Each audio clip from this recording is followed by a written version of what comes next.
Lesson 4. Sounding out words. Cách đánh vần. Once again, basic understanding of tiếng Việt is highly useful but not necessary. I assume you know your consonants, phụ âm, vowels, nguyên âm, and tonal marks, dấu. Please watch lesson 1, 2, and 3 if you don't. In primary or elementary school, we get taught how to sound out words by breaking them into their component parts. In phonetics, monosyllabic words can be broken down into two parts, onset and rhyme. The onset is the part of the syllable before the vowel. Usually it's a consonant.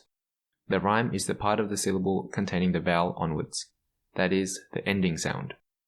Tiếng Việt is monosyllabic, and so can be broken down into onset and rhyme as well. The onset is the phụ âm, consonant, and the rhyme is called vần. To sound out words in tiếng Việt, we break it down into phụ âm and vần. Then we combine it back together. For example, this word is pronounced làng.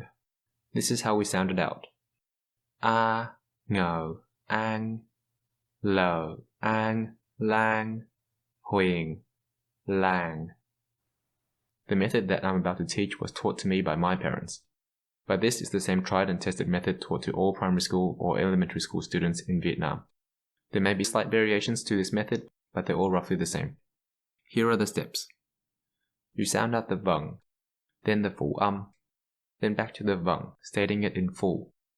Then you add the vần and onset together. The steps end here if there's no dấu. If there's a dấu, then we state its name, before adding its tone into the final word. I know it sounds convoluted, but bear with me. The purpose of steps 1 to 4 is to figure out what the word sounds like without a dấu. This is what I like to call the resting tone. The last steps are about modulating the resting tone by adding on a dấu. We'll go through several examples so you get the gist. A, go, a, ga. Now we'll do this with a dấu. A, go, a, ga, huyền, ga. If there is no phụ âm, then we sound it out like this. Hỏi, ở. Let's try this with a longer vần. A, mờ, am, nờ, am, nam.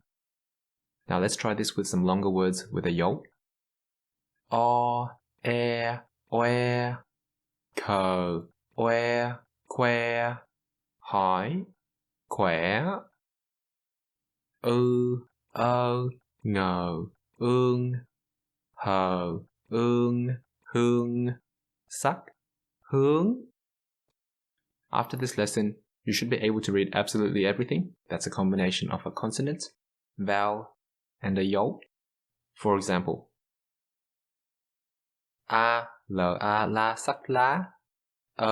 Cơ, huyền, gờ. I, m, i, mi, ngã, mỹ.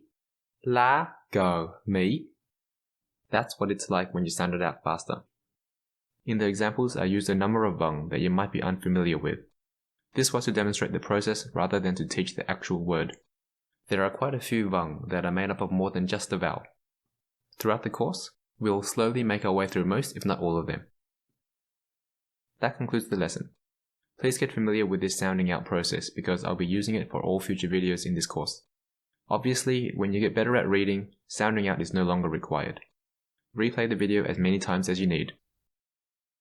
Please share if you found this video helpful. Next video, we'll dive a little deeper into adding tones. See you then!